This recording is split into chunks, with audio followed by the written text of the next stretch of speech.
Scylla shows Vikir a massive database of legendary artifacts hidden in the abyss, begging him to skip floors 5 through 8 in exchange for choosing any single item from the list. Although his siblings quickly step in and shout that their master would never compromise with a demon, Vikir actually finds the offer quite interesting. The triplets are shocked that their lord is seriously considering it, while Scylla lets out a sigh of relief and praises his choice. Internally, she is celebrating because she purposely hid all the item ranks and descriptions, expecting Vikir to get fooled by a flashy but useless item. She feels confident he won't recognize the truly powerful gear and is relieved that her plan to trick him seems to be working. However, Vikir calmly examines the screen before smiling confidently, and pointing directly to a simple-looking scale artifact. Scylla freezes in terror and asks him if he is absolutely sure about picking that scale. Vikir confirms his choice, pointing to the scale right above her head and casually mentioning that it looks like the best item available. Scylla's heart sinks as she realizes he found the Scale of Forced Equality, an S-rank artifact that gradually boosts all of a user's stats to match their highest one. She simply cannot understand how Vikir managed to pick out the most overpowered cheat item in the entire database. Sweating nervously, she wonders if he somehow already knew about the Scale's hidden power beforehand. Vikir shrugs and says they can just call off the deal if she can't hand it over, forcing a panicked Scylla to quickly agree so she doesn't lose her chance to get rid of him. She comforts herself by thinking he probably won't even know how to use such a complex artifact, believing that avoiding a fight is already a massive win. A sinister grin spreads across her face as she prepares to send him off, knowing that where he is going next, even an S-rank artifact won't save him. As Vikir enters the teleportation portal, several system notifications flash in front of him to confirm the new titles he earned on the lower floors.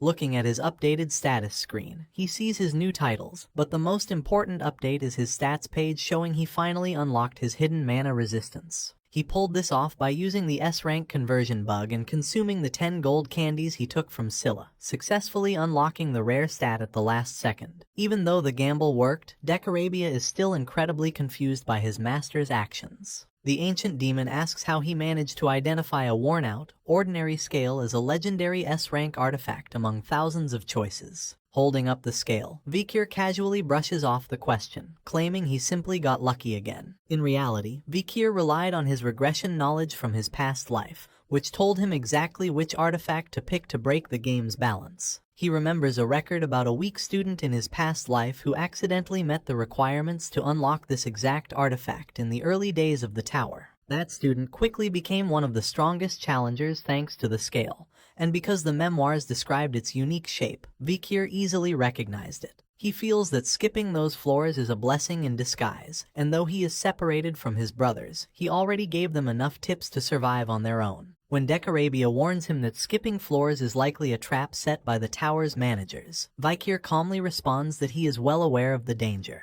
Decorabia stresses that a deadly trap could be waiting on the next floor no matter how strong they are, and Vikir agrees that it is a real possibility. The demon urges his master to stay alert, reminding him that unpredictable variables can ruin even the best-laid plans. Vikir jokingly tells the demon that such advice isn't very convincing coming from someone who failed his own plans, but secretly, Vikir is keeping his guard up. He knows from his memoirs that the abyss is highly irregular, and because the destination is randomized, his next stop could be very different from what others face. While knowing the exact layout in advance would be ideal, he can only rely on his past memories to prepare for whatever comes next. Soon, a series of system alerts appear, confirming they have bypassed the 4th floor and skipped the scorching desert of the 5th. The notifications continue to count down as they breeze past floors 6, 7, and 8, until a final chime announces their arrival at underground floor 9, the Dragon Man's laboratory. Vikir steps out of the portal and looks around, finding himself in a quiet, sterile room with plain white tiles. Before he can move, Decorabia quickly tells him to wait, noticing several dark silhouettes moving behind a thick glass wall. Suddenly, horrific, mutated monsters slam against the glass,